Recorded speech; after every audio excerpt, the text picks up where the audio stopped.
FM News Talk 97.1. On demand audio.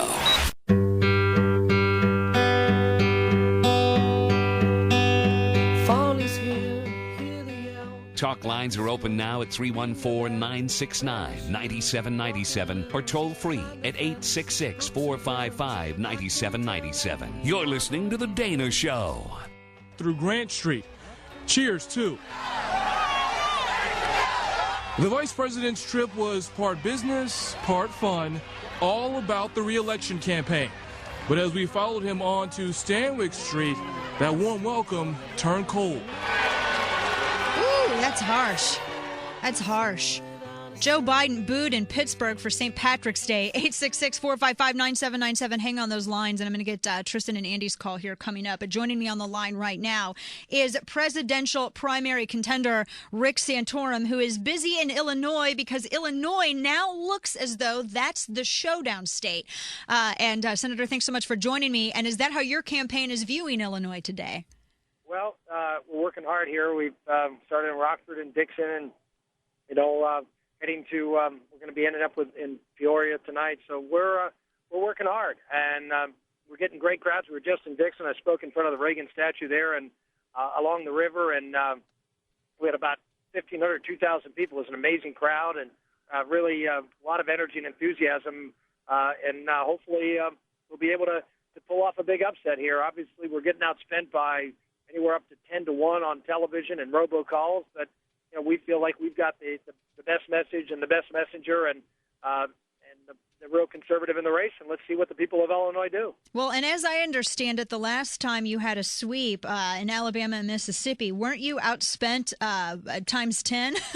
Yeah, no, it's amazing. You'd think that someone that can consistently go out and outspend their opponents 10-1 and get all of the national media sort of talking about their inevitability, you'd think they'd be able to get more than 30% of the vote. But pretty consistently, Governor Romney has underperformed, and if it wasn't for the fact that there were three candidates in the race, this would be a very different race. But to his good fortune, there's still three candidates in the race, and we have to go out here and compete in Illinois and share the ballot, and hopefully we'll do what we did in Mississippi and Alabama, surprise people, and in spite of the odds, in spite of the splitting of the conservative vote, that we'll be able to overcome that and still win. Right. And speaking of splitting the conservative vote, do you think that we're at the period now where you think Newt Gingrich should excuse himself from this race at this point? No, I always said I didn't ask Newt to get in. I'm not going to ask him to get out. This is a personal decision he has to make. I just hope that the people who are looking at Congressman Gingrich, he's already said he's writing off Illinois. Right. He's not planning to compete here, and hopefully, I understand why people would support Congressman Gingrich. He's a very smart guy, and he's a good debater. But if you really want a conservative, we need to rally behind in Illinois. We need to rally behind our campaign and give us a chance to nominate a conservative in our party. Because if we nominate a Massachusetts moderate who was the author of the blueprint to Obamacare, we're setting up a disastrous election in 2012 in November. Right. And speaking of your opponent, Mitt Romney, he threw some jabs at you the other day. And, to your credit, I think that your remark about Puerto Rico was a little bit misunderstood by some folks because you were asked about Puerto Rico and you were asked about statehood. And there became this media assumption that you were telling everyone in Puerto Rico that they're not allowed to speak Spanish anymore, that they all have to adopt English and only speak English if they want to join the United States. And I found it interesting that Governor Romney hit out at you for that. Is there anything that you would like to clarify with that story? Well, first off, it was completely inaccurate. What I said was that English had to be the official language of the state of Puerto Rico, which it is, by the way, in most states and in many states in the country. And was for several states who were bilingual, states like New Mexico, Hawaii. It was a condition that Congress put on that they had to teach English in all the schools, and that English had to be the primary language. That doesn't mean that people in Puerto Rico can and won't. They'll go out and they should speak Spanish, but they have to be fluent in English. Only 15% of Puerto Ricans are fluent in English in America, in the island today. And so what I said is that I've said that I want English the official language of the United States. I've said that repeatedly. And I said, if you're going to be a part of this country, then you're going to be complied with what I believe this should be the case of everybody else, which is English should be the official language. Now, Governor Romney, who has the same position as me, which is English should be the official language of our country, and railed when he was governor of Massachusetts against bilingual education, went to Puerto Rico and said, oh, no, we'll accept Puerto Rico as a state if nobody speaks English. I mean, it was a remarkable pandering in response to my standing up and saying what I believed is the principles that I stood for and I knew would not be popular. Governor Romney, in search of 20 delegate votes, through his opposition to bilingual education, his plan that Americans should all speak English and that we should have English as the official language, he threw it completely under the bus to get 20 delegate votes. Right. Well, and I thought his stance was a little curious, and we've made repeated requests to have him on our show, and they've never responded back. So we do appreciate you taking the time to actually come on the program. I find it kind of interesting because that sort of goes against how the Constitution outlines at least adopting states into the country to join the United States is language, and I thought that was kind of an interesting stance that he took, just to kind of go after you on that.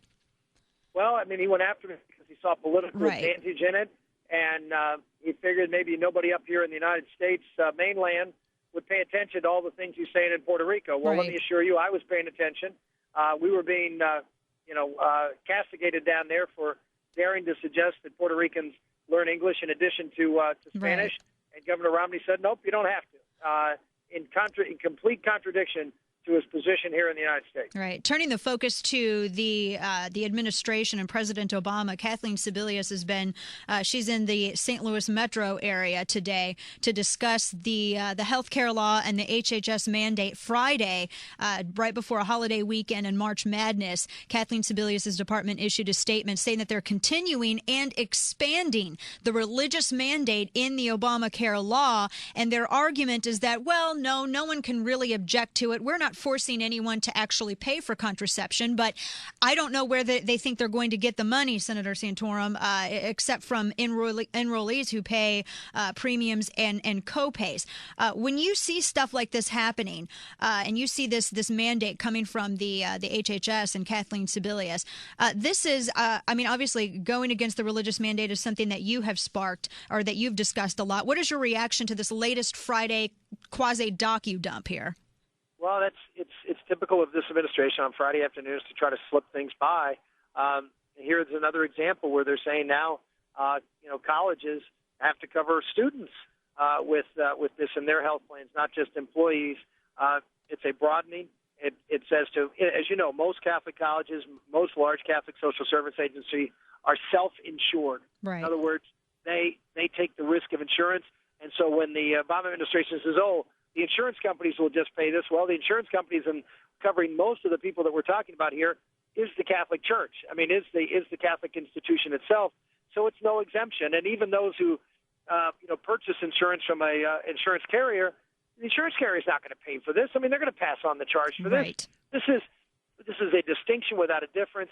It is an affront to every person of faith in America. And in fact, it should be an affront to any person of conscience in America.